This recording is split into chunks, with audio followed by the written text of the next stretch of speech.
So ito yung ano namin, ito yung pinakamuhon niya. Yan, tapos doon sa kabila.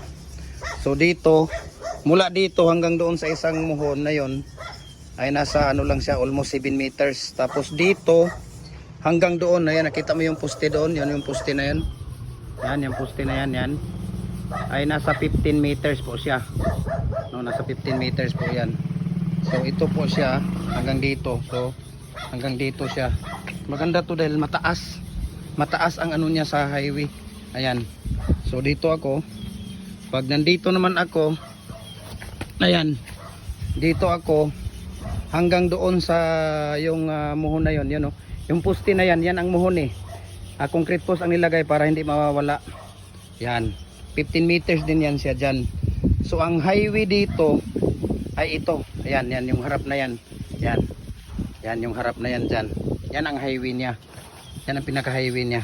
So tingnan natin ha. Tingnan natin. Ang ano lang dito, lagyan lang to ng imbornal culvert. Ayan. So mula dyan sa culvert na yan hanggang papunta doon. Ayan yung poste na yung muhon na yon. Nasa 12 culvert. Kasi nasa 12 meter eh. 1 meter lang ang per culvert. So ang highway, ito na po yung highway yan. Yung highway na yan siya dyan. And mamaya pag malinis na namin ito, makukuha na natin, makikita na natin ang highway. Kasi madumi pa eh. Ayan o. Ito na yung highway niya. Yan. Yan na yung pinaka-highway. So ang lusot nito doon sa, papunta doon sa LTO sa Bulwa, yung harap.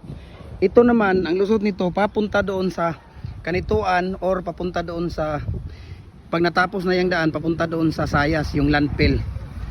So ito naman siya dito. Yung ano dito, ito. Daan din to. Right of way din yan. Ayan, papunta sa taas, right of way din yan. Then doon sa gilid ng tindahan sa likod, right of way din yan siya dyan. So ayan. So ito, nagpa-deliver na ako ng screen sand dito. Para dito tayo gagawa tayo dito ng hollow block sa number 6 para sa ating building. Ayan. So isang iyay, tulog pala to. Yan yung kanina ginawa namin na culvert. So dito, paggawaan ng hollow blocks para dito sa building natin. Yan ang number 6 na hollow block ang gagamitin natin sa building natin. Ayan o. So dito tayo, ayan. See? Ito isang load na screen sand. So muna siya ang karsada. No, muna siya ang karsada. Nga tuwa kana oh. Narang karsada oh. Nga tuwa kato tong nay poste. Tato nay poste kana, poste o isa nga poste rin katong tuas tumoy kato, tong yagyag motor. Kana man tuwa paingon diha ana. Paingon diha yan nakita niya na poste kana nga poste o kana gamay kana. Kana tuwa na. O kato din dito sa likod katong nay bangko. Kana nawatong kaon na kana nga poste o kato. O sir, kita ninyo kanang tulog ka poste o. Nanite ba isa? Mo ni ang katong kanal gaw o. Nga kanal. Pero nagpalit culvert na lang akong gipalit. RCPC na lang akong gipalit. Nagpalit ko 11 ka buok. Na mo na siya taman diri o. Taman diri ana na poste kana. Ana muhon man na siya. No, diri o. Mo man ako adya tama ang poste kana poste. Paingon po dito ato to poste dito kato naas lobby kato pa rin nga poste o. Ya, na muna ang karsada dia o. Muna siya ang karsada dia. So nandito tayo ngayon. Nagdadala tayo dito. Padala natin yung culvert na 24 inches para dito sa ating kanal. Ayan o. Hanggang dito. So 11 piraso. Yan, meron na tayo ditong isa. Oh. Yan, si kuya. So 5 na lang yung hindi pa nailagay dito. Nilagay na natin dito yung 2, 4, 6. Ayan. 6.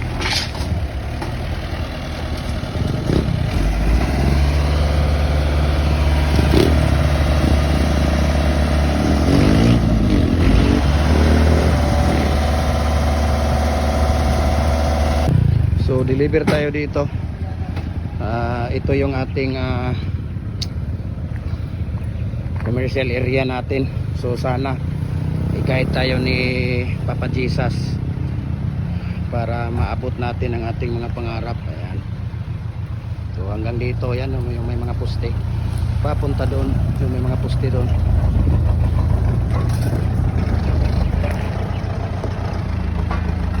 So ayan, okay na yung ano natin,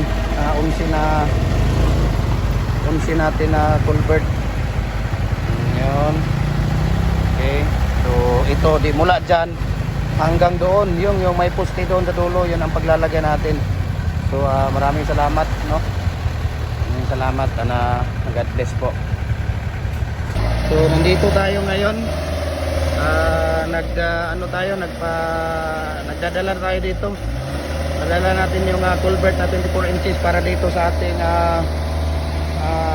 kanal. Ayan, oh. Hanggang dito. So 11 piraso. Yan, meron na tayo ditong isa. Oo. Oo. Yan, si Kuya. So 5 na lang yung hindi pa nailagay dito. Nilagay na natin dito yung 2, 4, 6. Ayan. 6.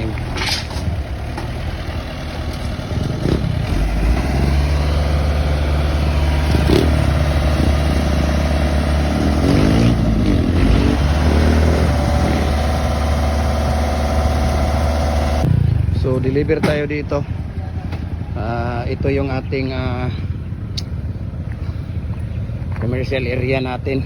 So sana i-guide tayo ni Papa Jesus para maabot natin ang ating mga pangarap. Ayan. So hanggang dito, yan yung may mga poste. Papunta doon, yung may mga poste doon.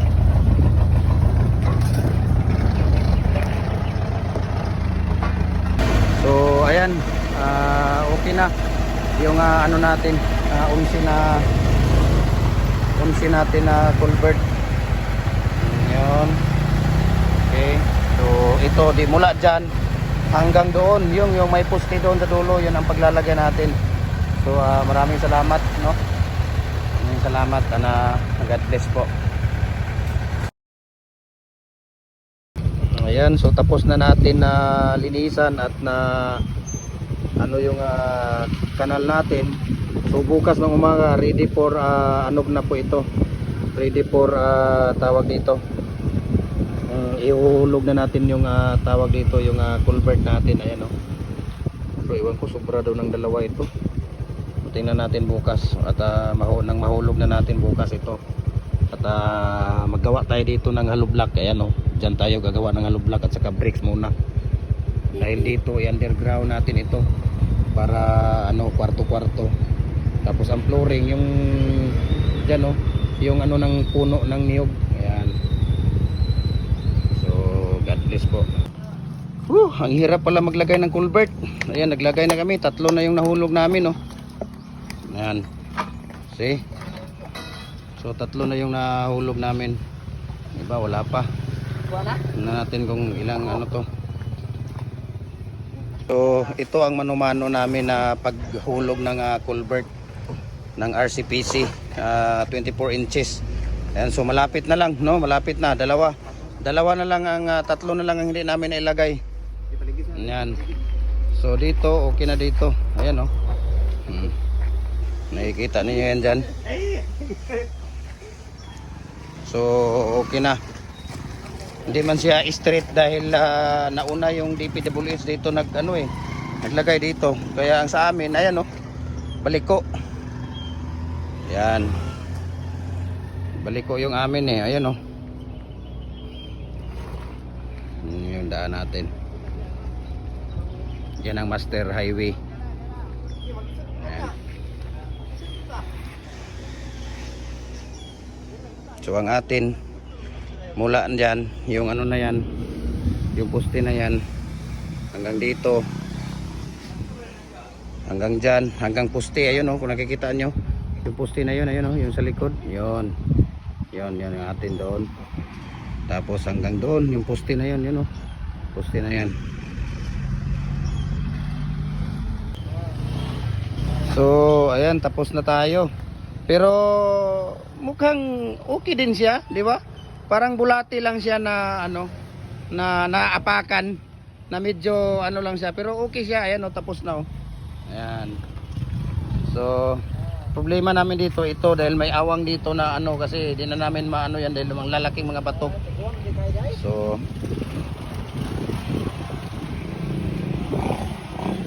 ayan, tapos na. Ayan, so ayan si Kuya Kim, ang buhay ay weather lang. Ayan si Kuya Jupre, ang batang tabako boy. Ayan, so dito tapos na tayo. So mayroong sobra na isang culvert. Ayan, no? So ito po, kung makikita ninyo yan, street yan doon. Okay? Ayan, so hanggang dyan lang tayo. Yan ang muhon natin, oh, yung concrete post. Ayan, muhon. Ayan, yung muhon natin. So ito yung muhon natin dito sa kilid. Ano? So yun, yung nakita mo yung poste din doon, yan, yung poste na yan. Tapos yung poste doon na yun, oh. Poste doon yun, yun ang pinakaano niya. Ayan. Okay. So tapos na tayo. Okay. Tapos na yung ano natin, yung culvert natin. Ayan, oh, dami mga kuko.